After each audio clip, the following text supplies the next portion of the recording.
palabra de Dios es el antivirus que necesitamos. Existen grandes profesionales que han hecho de sus vidas un desastre en el aspecto ético y moral. Su profesión en la vida no necesariamente es lo que profesan con su vida.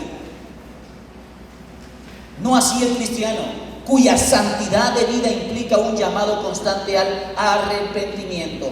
Justo antes de regresar al cielo, Jesús le dijo a sus discípulos en Lucas capítulo 24, versículo 47, que se predicase en su nombre el arrepentimiento y perdón de los pecados en todas las naciones, comenzando desde Jerusalén. Y amados, nosotros conocemos muy bien el concepto de arrepentimiento. Lo enseñamos, pero lo practicamos.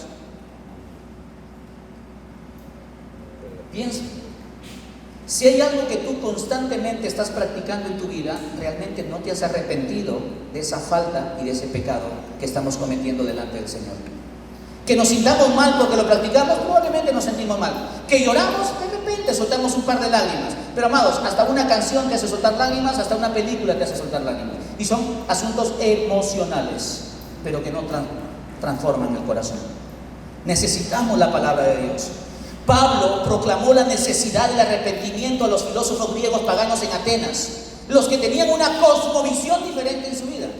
Pero Pablo fue clarito, les advirtió que se avecinaba el juicio final. Él les dice en Hechos capítulo 17, cuando presenta defensa del Evangelio: pero Dios, habiendo pasado por alto los tiempos de esta ignorancia, ahora manda a todos los hombres en todo lugar que se arrepientan. No tuvo ningún temor en decir las cosas claras. Por cuanto ha establecido un día el cual juzgará al mundo con justicia por aquel varón a quien designó, dando fe a todos con haberle levantado de los muertos. El arrepentimiento en el Nuevo Testamento no es solo un cambio de mentalidad, sino que incluye el dolor por los propios pecados como una sincera resolución interior para alejarme del pecado. Amado, no es suficiente separarme del pecado. Yo tengo que llegar, mi amor a Dios me tiene que llevar a aborrecer ese pecado. Y mira lo absurdo a veces de nuestras decisiones. Decimos que el Señor me sacó de la esclavitud del pecado, pero muchas veces nosotros soltamos a nuestro libertador y volvemos a abrazar ese pecado que nos esclavizó. Y hay muchos jóvenes cristianos en las iglesias que viven más abrazando al que los esclavizó que a su libertador. Y nos urge predicar este evangelio de verdad, que sin santidad nadie verá al Señor. Quinto, la santidad de la vida tiene un fin: la gloria de Dios. No nos equivoquemos, el fin no es que seamos mejores personas, el fin no es que seamos un líder ejemplo, ese no es el fin. El fin es la gloria de Dios. El objetivo de desarrollar una ética cristiana es llevar una vida que glorifique a Dios. 1 Corintios 10:31, hacerlo todo para la gloria de Dios. Encierra una vez más en un círculo ese para, porque es un propósito. Tu vida y la mía han sido diseñados para la gloria de Dios. Y una vida así va a tener tres aspectos que saldrá en pantalla. Un carácter que glorifique a Dios, es decir, un carácter semejante a Cristo. Resultados que glorifiquen a Dios, es decir, una vida que dé fruto en abundancia para el reino de Dios. ¿A cuántos estoy llevando a Cristo Jesús en este último año? ¿A cuántos les he compartido el Evangelio? Tercero, un comportamiento que glorifique a Dios, es decir, una vida en obediencia constante, viviendo una relación personal con el Señor. Amados, un día que nosotros dejemos de exponer nuestro corazón a la luz de la palabra de Dios es un día perdido en los asuntos espirituales.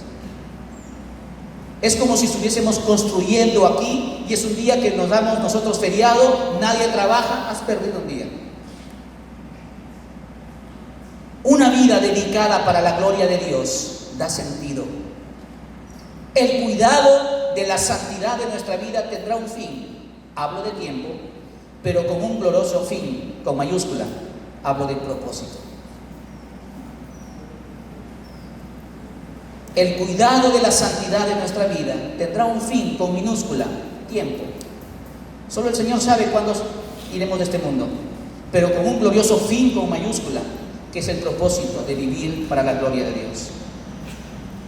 aunque somos justificados solo por la fe en Cristo Jesús y no por las obras, las enseñanzas del Nuevo Testamento sobre la vida cristiana muestran que una vida en obediencia diaria da fruto, y las evidencias son nuestras obras. Sexto, la santidad de la vida trae muchas bendiciones. Y esto nosotros lo hemos podido degustar, lo hemos podido experimentar. El Nuevo Testamento muestra muchas bendiciones que recibimos al vivir una vida en obediencia. Cito algunas. En Juan 15:10, el amor ágape de una comunión más profunda con Dios. Colosenses 1:10, la paz de agradar a Dios. Segunda de Timoteo capítulo 2, el privilegio de ser un instrumento de Dios. Primera de Pedro capítulo 2, el testimonio de ser un testigo del Señor para los incrédulos. Primera de Pedro capítulo 3, la tranquilidad de recibir respuesta a nuestras oraciones en el tiempo de Dios. Primera de Juan capítulo 1, la comunión y amistad más estrecha con otros cristianos. Primera de Timoteo capítulo 1, la paz de una conciencia tranquila. Dios quiso que obedecerle no fuera una carga, sino un privilegio, un disfrute. Creo que eso está en pantalla. Dice su palabra: pues este es el amor a Dios, que guardemos sus mandamientos, y sus mandamientos no son gravosos. Primera de Juan capítulo 5 versículo 3. Sino que nos trajera gran gozo. Por eso, cuando no nos amoldamos a este mundo, descubrimos que seguir la voluntad de Dios es el mejor camino. Romanos 12:2, no os conforméis a este siglo. ¿Te parece si lo leemos juntos? Romanos 12:2, 2, 3. No os conforméis a este siglo, sino transformaos. ¿Para qué?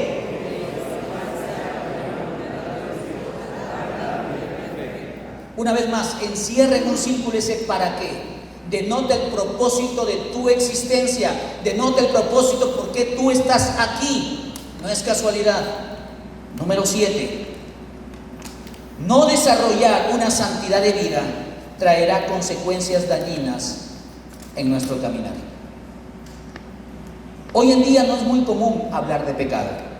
Aún en la iglesia llega una persona para confesar que ha caído en fornicación y te dice: he cometido un desliz. No, me he equivocado.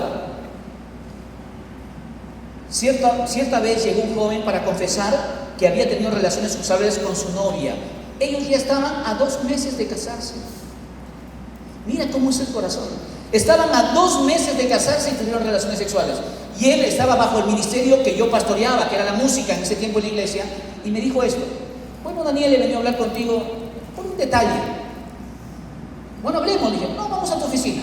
Nos sentamos en la oficina y me dijo esto: bueno, es un asunto solo de arreglar los tiempos. Me dijo: no entiendo. Bueno, me comí el pastel antes de tiempo. Esa fue su expresión. Que tuve que escarbar para que después diga que había cometido fornicación. Cuidado, amados. Podemos tener la Biblia en la mano, pero el corazón muy lejos de agradar al Señor. La palabra griega para pecado, amartía, aparece unas 174 veces en el Nuevo Testamento, siendo una de las palabras más frecuentes y fundamentales. Descuidar un tema tan importante para nuestra vida es arriesgado. Es tal cual iniciar un viaje. Estamos nosotros al volante, pero no conoces las normas de tránsito, las señales de tránsito, no has aprendido a conducir, no tienes GPS y así quieres irte a un largo viaje. El Nuevo Testamento menciona varias consecuencias del pecado en nuestras vidas. Voy a dar solamente 3 aquí. Primero, la interrupción de nuestra comunión con Dios. Permíteme decirte algo en base a mi propia experiencia personal. El hecho de que tu ministerio tenga fruto y la iglesia te aplauda no significa necesariamente que tienes una vida que agrada al Señor. Yo sé de lo que te hablo. En mis primeros años de ministerio, yo era un adicto a la pornografía. Vivía el infierno de lunes a sábado. y el domingo intentaba arañar el cielo. Ya me había aprendido de memoria ese círculo espiritual. El sábado pedía perdón, entonces el domingo estaba limpio para servir, hasta que venga el día lunes y una vez más la caída venía.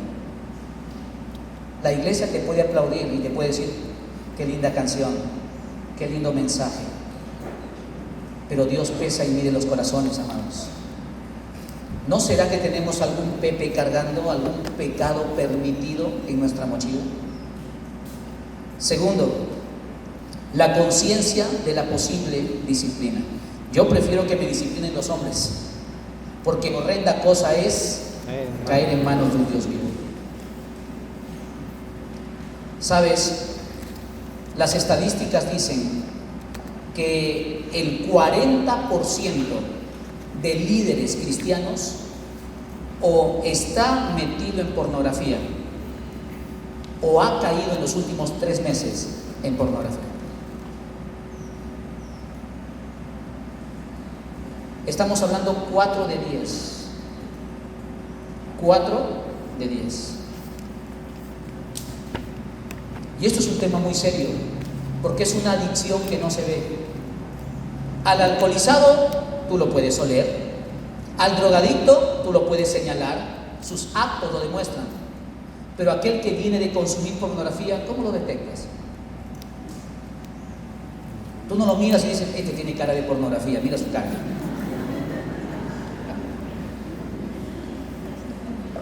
Tercero, la pérdida del progreso en nuestra vida. Permaneced en mí y yo en vosotros. Como el pámpano no puede llevar fruto por sí mismo si no permanece en la vid, así tampoco vosotros, si no permanecéis en mí. Yo soy la vid, vosotros los pámpanos. El que permanece en mí y yo en él, este lleva mucho fruto, porque separados de mí nada podéis hacer. Amados, podemos tener lindos ministerios en tu iglesia local y al mismo tiempo no tener una vida que agrade al Señor. ¿Recuerdas a un tal Judas que cuando el Señor anuncia que alguien lo iba a traicionar, alguno de los discípulos dijo: Judas es? Toditos ya sabemos, ya Judas es. ¿Alguien dijo eso? Era tan parecido a los demás que más bien todos decían: ¿seré yo, maestro? ¿Seré yo? Y amados, ¿no será que somos los Judas modernos en el ministerio del Señor? Porque el Señor llamó a los 12 y el Señor nos ha llamado a nosotros. Sin santidad es imposible agradar al Señor.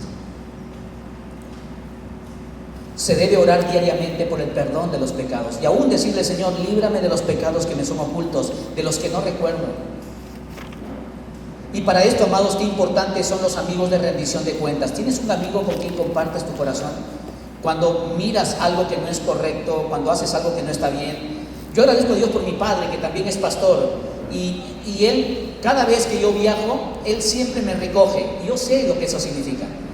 Yo sé que cuando él me dice: vamos a ponerle gasolina al carro, yo sé que me va a hacer una ráfaga de preguntas. Y va a empezar con: ¿qué tal? ¿Cómo te fue? Ah, bien, papá, esto. Cuéntame más. Ah, papá. Y él va conduciendo y me dice: ¿y dónde te hospedaste? Ah, nos hemos hospedado en un hotel. Así. Ay. ¿Y tenía televisor en tu cuarto?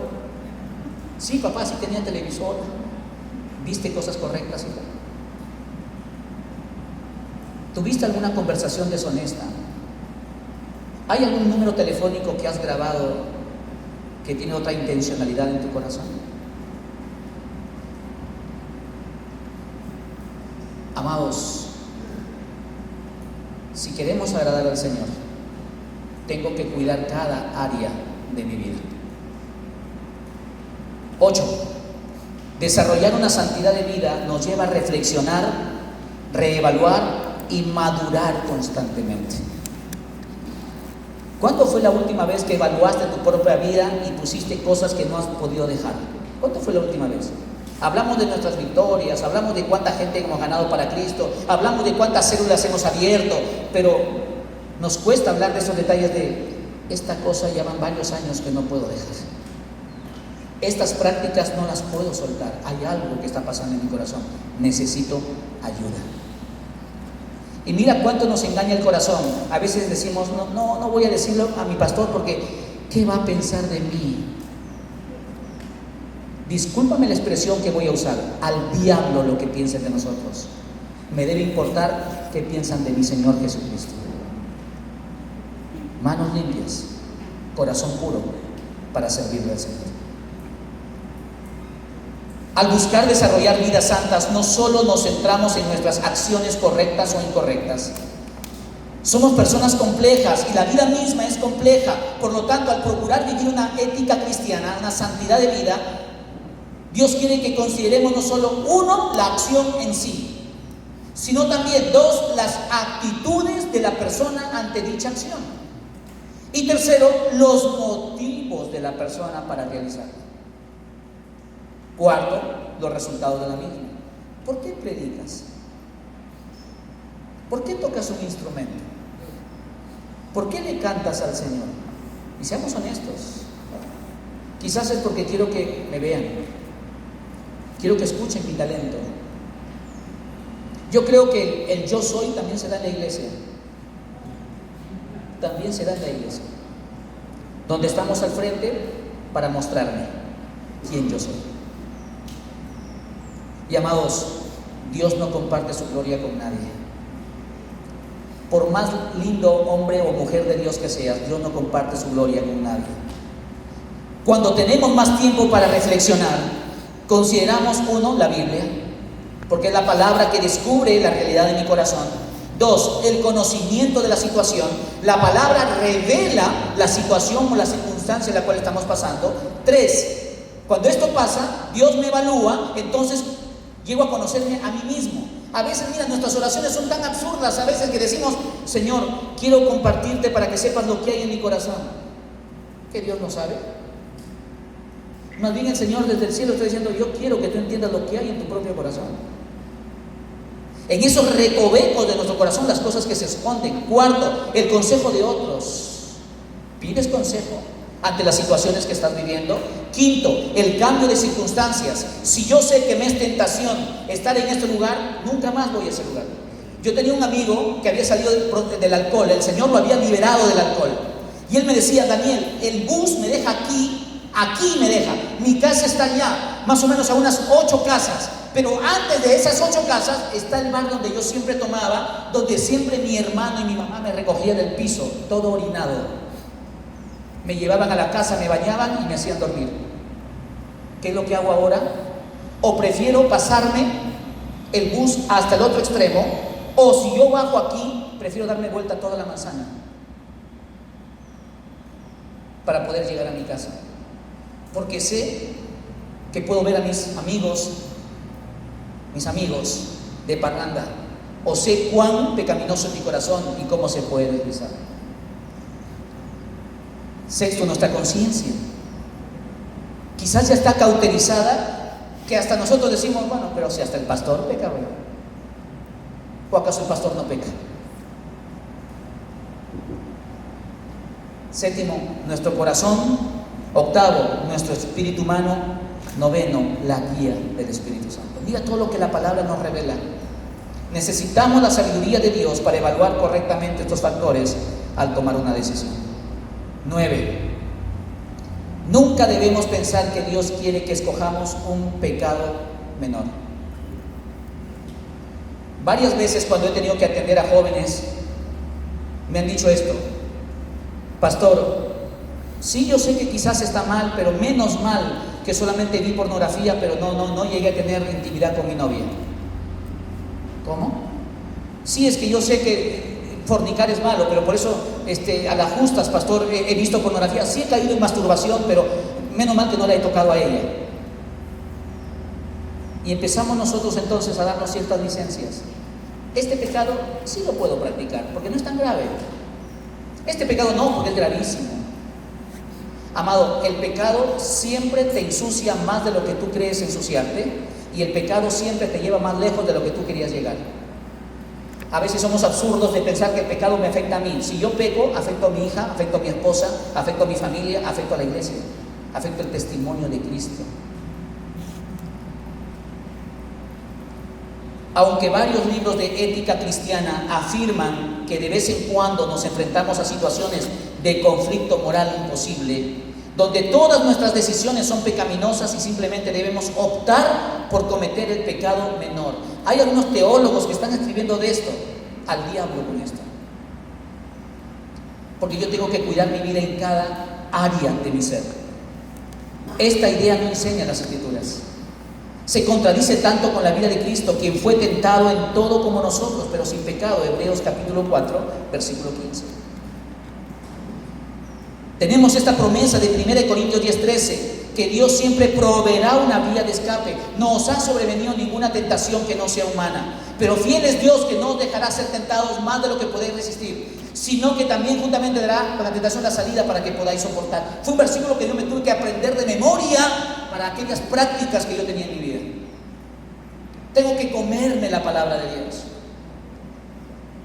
10º y último, el uso del Antiguo Testamento como guía ética requiere una comprensión de la historia de la redención que incluye nuestra santificación.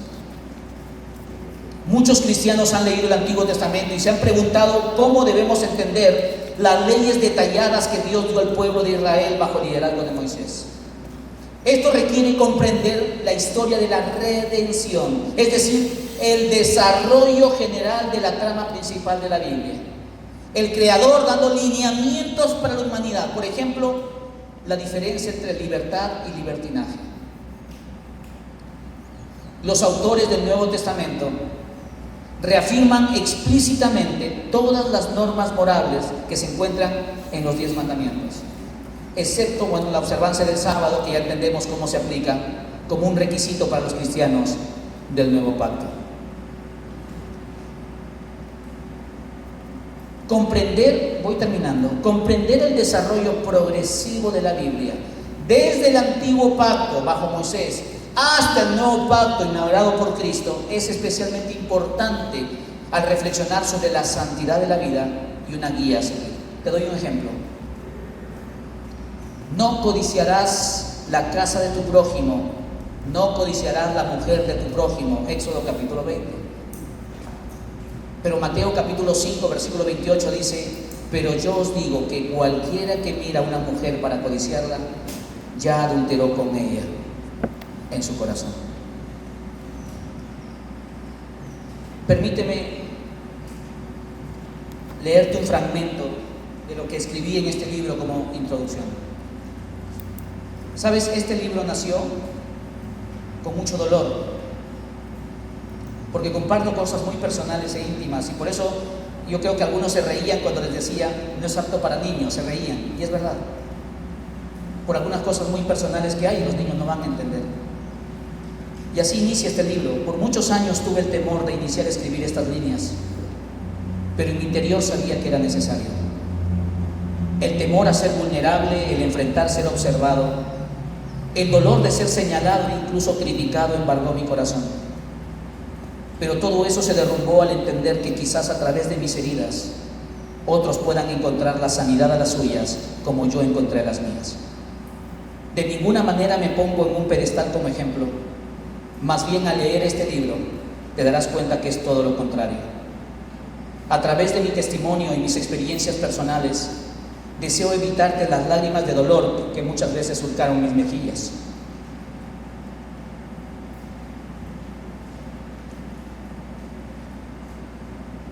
Desearía que no experimentes la vergüenza que traen las decisiones necias, lo cual se hace más pesado conforme pasan los años. La tristeza de perder bendiciones y privilegios que implica no considerar el vivir en el palacio del rey por experimentar cosas deambulando en el barrio de Satanás. Y en uno de los capítulos termino escribiendo lo siguiente, y creo que algunos ya lo han leído porque sí lo he visto en internet que lo han colgado, y es esta parte. Cuando hablamos de Moisés, pensamos en el hombre que guió a Israel en el desierto, no en el hombre lleno de ira que mató a un egipcio.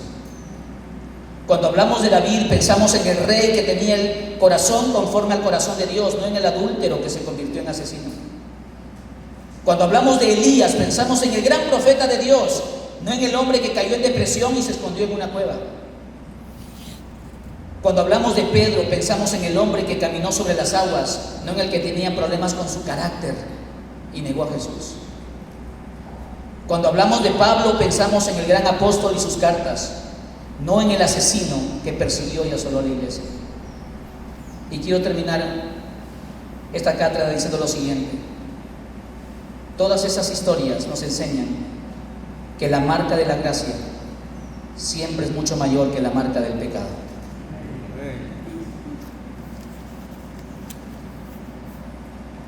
Te lo dice alguien que lo vivió como experiencia personal. Fueron mis primeros años de ministerio.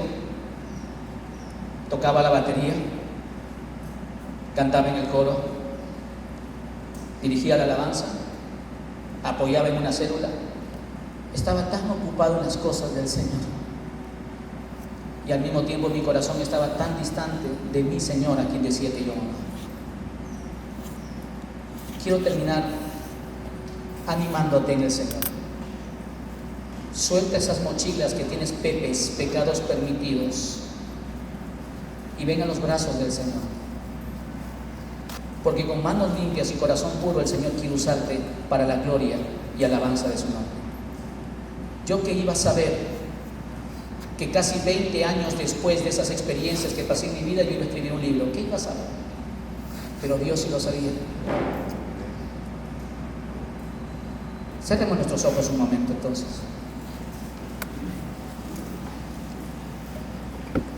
Te desafío en el Señor. Yo sé que tú sabes qué cosa necesitas soltar. Puede ser tu ego, que estás luchando para que te reconozcan en tu región, te reconozca tu pastor, quieres ser el mejor líder, que más produce. Puede ser la pornografía. Puede ser el resentimiento. Puede ser la murmuración. Y te quiero animar a algo en esta mañana. Ven aquí adelante. Ponte de rodillas delante del Señor y entrégale esa mochila que cada vez se hace más pesada conforme pasan los años. Yo sé que no tienes que preguntarle a nadie, porque tú muy bien sabes qué mochila es. Tú lo sabes bien. Suelta esa mochila en los brazos del Señor. Los secretos de un peregrino. Tú y yo somos peregrinos en esta tierra. Nuestro pasaporte no está en esta tierra, nuestro pasaporte es del cielo. Entonces vivamos con las normas del cielo. Vivamos para la gloria y alabanza de nuestro Señor Jesucristo. No sabes cuántas veces me sentí indigno de servir al Señor, pero una vez más su gracia me alcanzó. No sabes cuántas veces Satanás me destrozó, haciéndome recordar mi pasado, pero mayor es la marca de la gracia que la marca del pecado.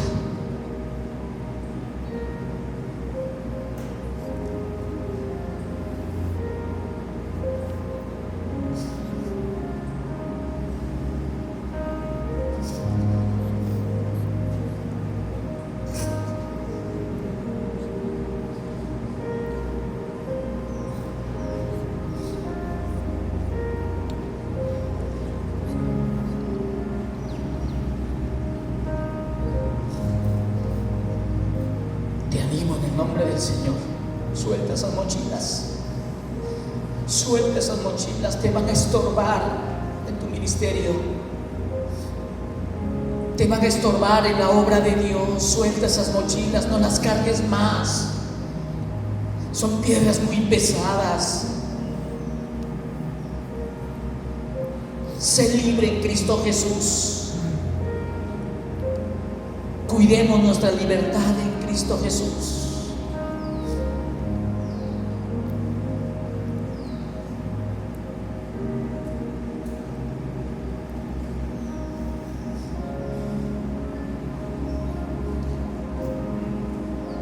Suelta esas mochilas.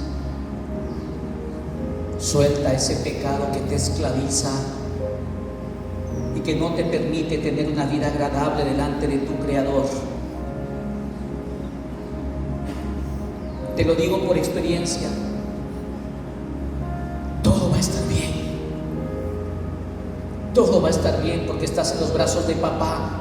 Todo estará bien.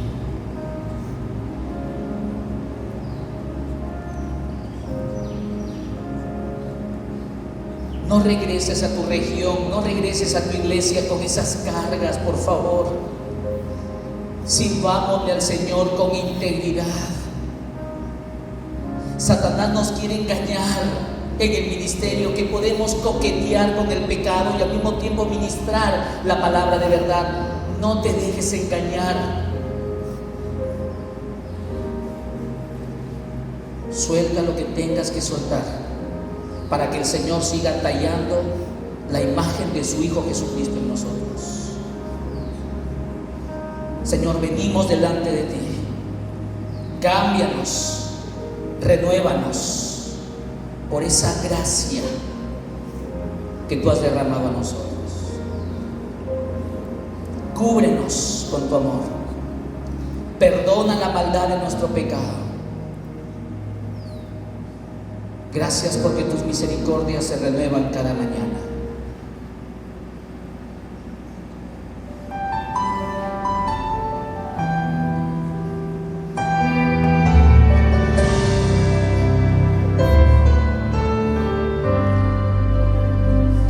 Y en forma de oración, ¿por qué no le cantamos al Señor?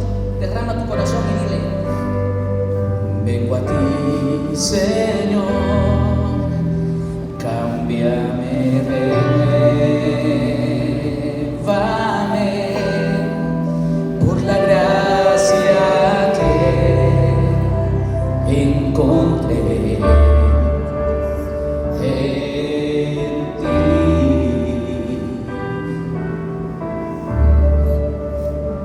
No escondas nada. Ahora sé que las 'Cause.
ser siervos para tu gloria, a tus formas, en tu tiempo y en tus maneras. A ti sea la gloria por todos los siglos. Amén y amén. Que Dios le bendiga, chicos. Fuerte palmas a quien se merece la gloria, la honra por siempre.